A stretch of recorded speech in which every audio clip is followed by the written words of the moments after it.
Welcome to the Think Factory podcast. We got one question for you. What keeps you up at night?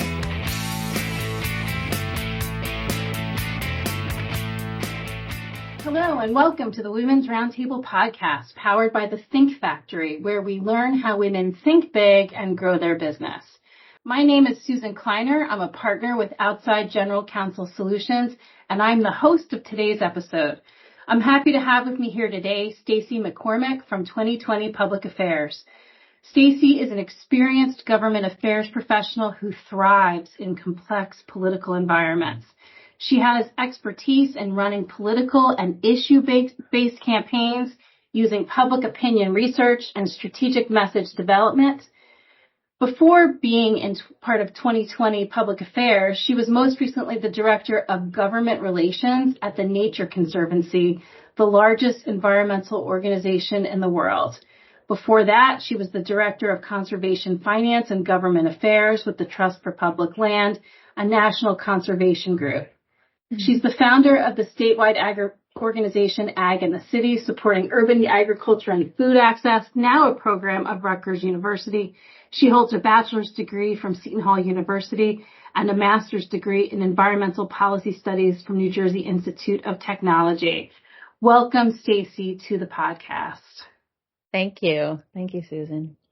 So I was really interested to read about 2020 Public Affairs, and I want to congratulate you on, becoming one of the ROI New Jersey's top women in business, which is quite a feat, especially since, you're pretty newly formed. So I'd love to hear a little bit about how a person from your background, your extensive background in nonprofit, turn to what you're doing now. And in particular, how it was formed and how you and your partner operate. Sure. Debbie Manns is my business partner. She and I have similar backgrounds in nonprofit work, government, and specifically in environmental work. So we've both worked in state agencies. We've both worked for nonprofits. And specifically around my work, I've run a number of open space campaigns. I've done ballot questions, referendum work, regionally.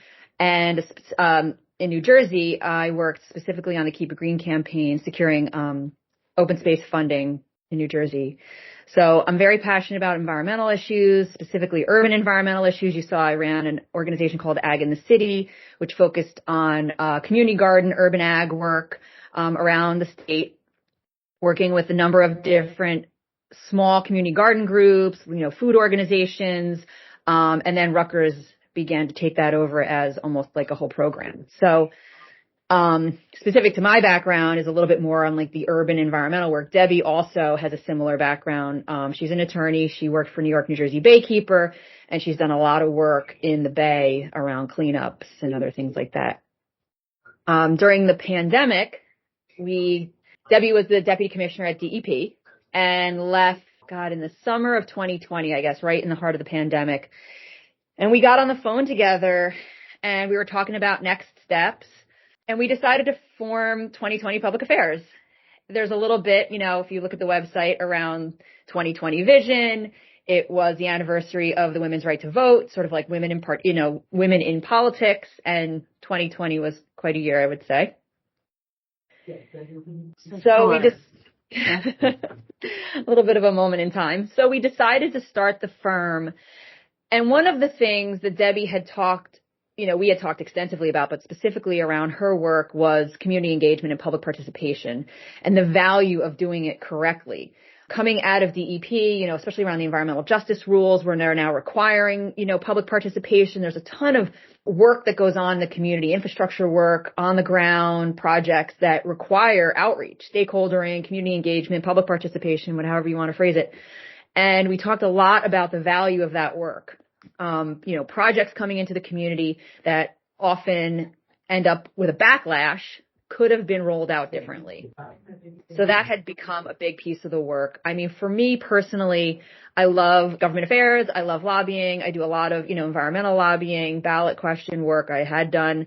And, going forward, we were thinking, there's probably a niche for us to be doing the coalition building, the stakeholdering, the government affairs, the public affairs work around the issues that we love, as consultants.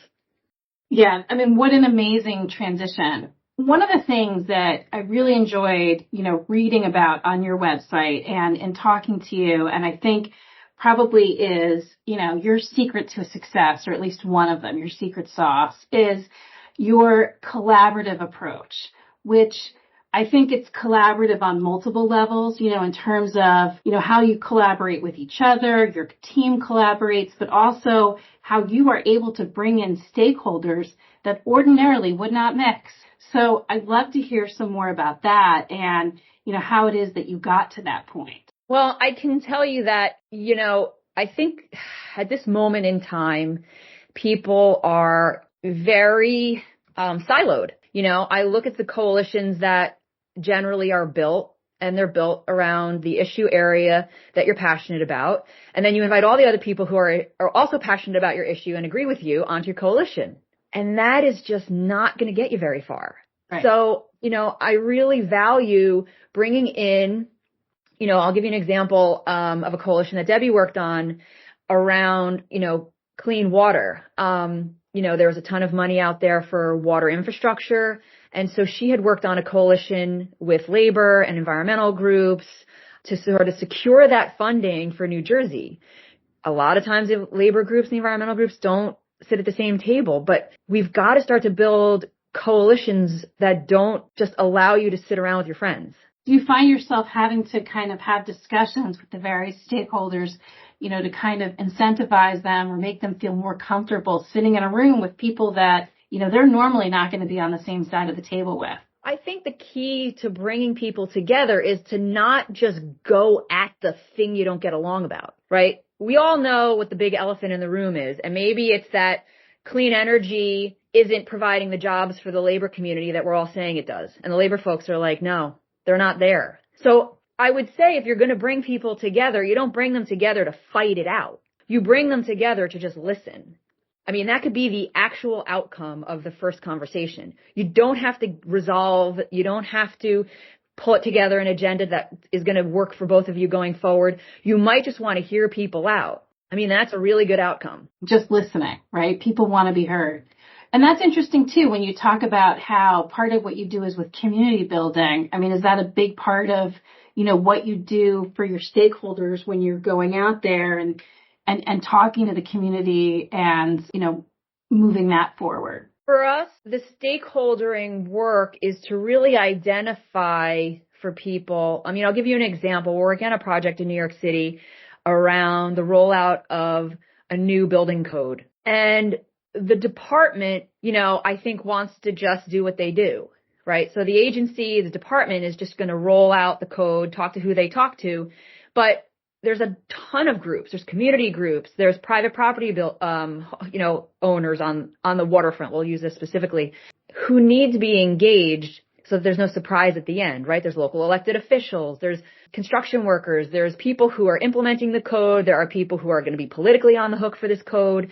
And so, for example, that project, we are really trying to uncover for them where they'll hit, like a tripwire, right? Oh, this community group's going to go nuts over this. So how do you get ahead of that? And again, listen to them, go to the community group, convene a small table, and listen before you just roll it out, right? I think even in the private sector, you'll hit a PR nightmare. You will hit a lawsuit potentially, right? If you don't do the due diligence ahead of time.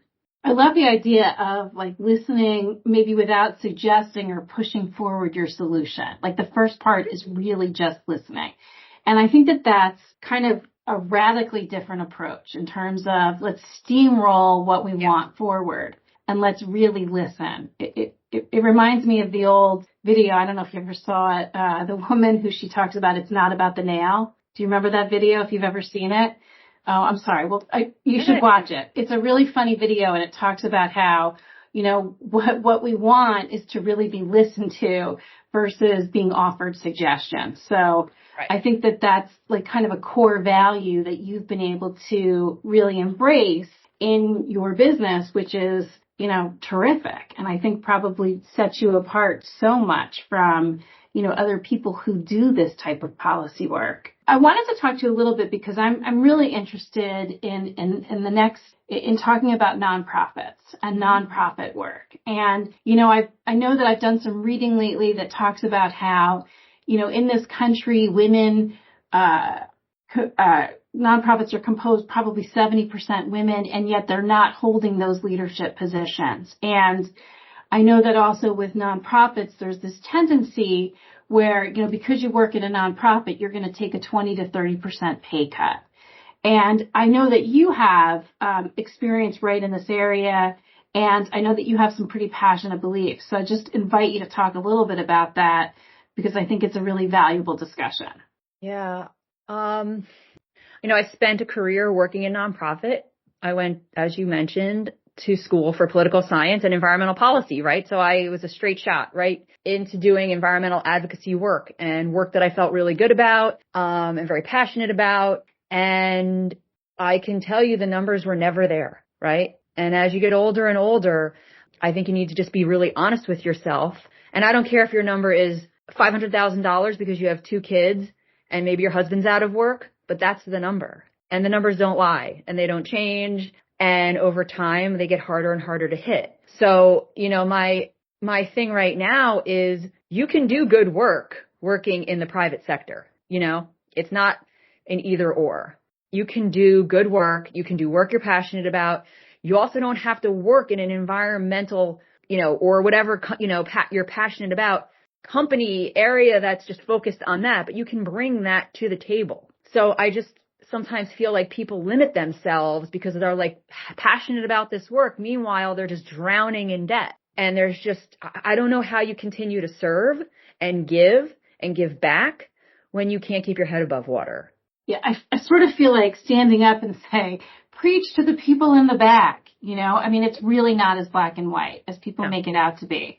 And, within the private sector, you can do good work, and they need, passionate advocates, for various issues. Like you talk about the environment. And I think there is a place for environmental justice, in private corporations or, doing the kind of work that you're doing.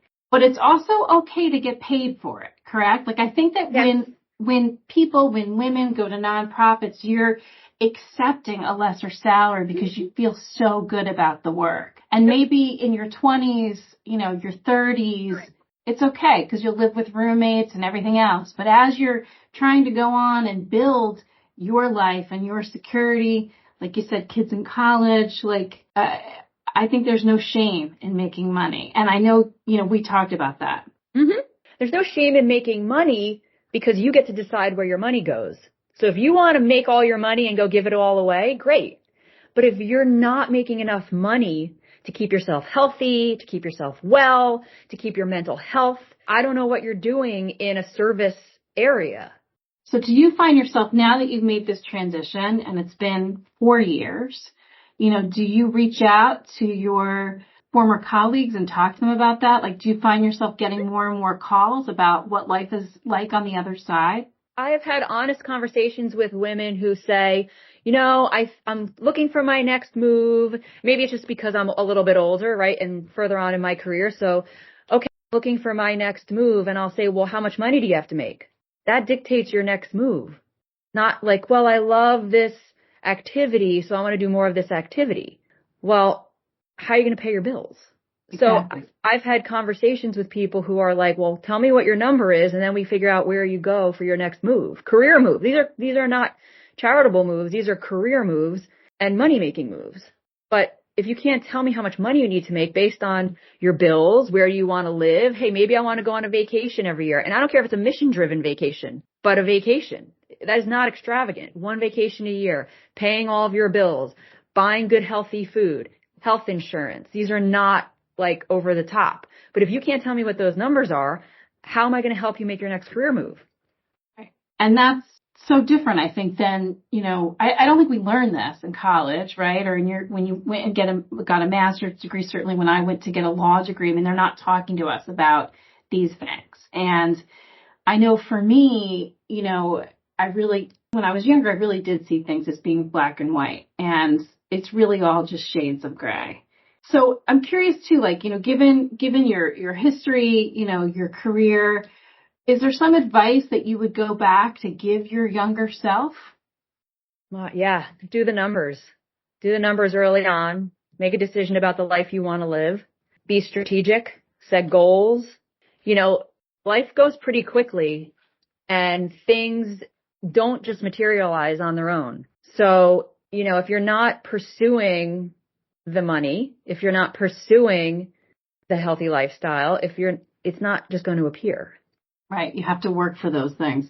And I guess also, like, in the beginning, though, it probably does make sense, and there may be a time to, go do the work, be out there in the field, work for the nonprofits, but it's got to be part of a larger plan, right? I mean, that is still good work and it's good background. Well, you need to get the skill set. I mean, there's nothing wrong with working in nonprofit work. You can do that. You can learn the skill. Believe me, when you work in a nonprofit, you're going to take on a ton of different areas, right? You're going to be the comms person. You might be the government affairs person. You might also be the budget person. These are scrappy organizations. So you're going to get a ton of skill sets. But at some point you have to up level yourself and decide, what do I want? Am I going to stay here? Right. Am I going to stay here? And maybe this is the right move. Maybe a nonprofit organization is the right move for you if you have young children and that you need the flexibility. But at some point you do have to say to yourself, all right, well, here's what my next goal is. My next goal is to make a certain amount of money so that I can leave a bad relationship, move out of this disgusting apartment, whatever it is, right? I want to give more. I want to go on a mission trip every year. It's not a one thing or the other, right? The money allows you the freedom to choose. And it's really part about, just putting ourselves first. And like they say, obviously, put on your own oxygen mask. And money's a part of that. Well, all really good stuff. So if people want to get in touch with you, where can they find you? How can they reach you? Boy. 2020 Public Affairs is our website. We have a Facebook page. We have Instagram and LinkedIn. All of our contact information is pretty much on our website, I think. That's great. And if I could ask you, the one thing that we ask, everyone on our Think Factory podcasts is, what keeps you up at night? Keeps me up at night. How lucky I am. How lucky I am to have had all of the things that have happened to me in my life, including divorce, including unemployment, to really show me that if I'm not paying attention and I'm taking things for granted, I will just be somewhere else in the world where I haven't made a decision, like making the decision to say, I'm going to run my own business. That takes a lot of work, a lot of strategic effort. Leaving a bad relationship, a lot of work, a lot of money, takes a lot of effort. So what keeps me up at night is thinking about what is my next move and how much work is it going to take to get there. I'm old enough to be thinking about retirement. What do those numbers look like for real? What do I want to do in retirement? I probably want to do a lot of service work. That's going to cost a lot of money. It's going to take a lot of money to get into a retirement scenario where I'm giving back and I'm not continuing to work. Oh, I hear you. I think, I'm starting to think that way too. So it's a lot. Well, I want to thank you so much for being with us, and be sure to check out the other Women's Roundtable podcasts so you can learn how women think big and grow their business. Thank you so much, Stacy, for being here today. Thank you.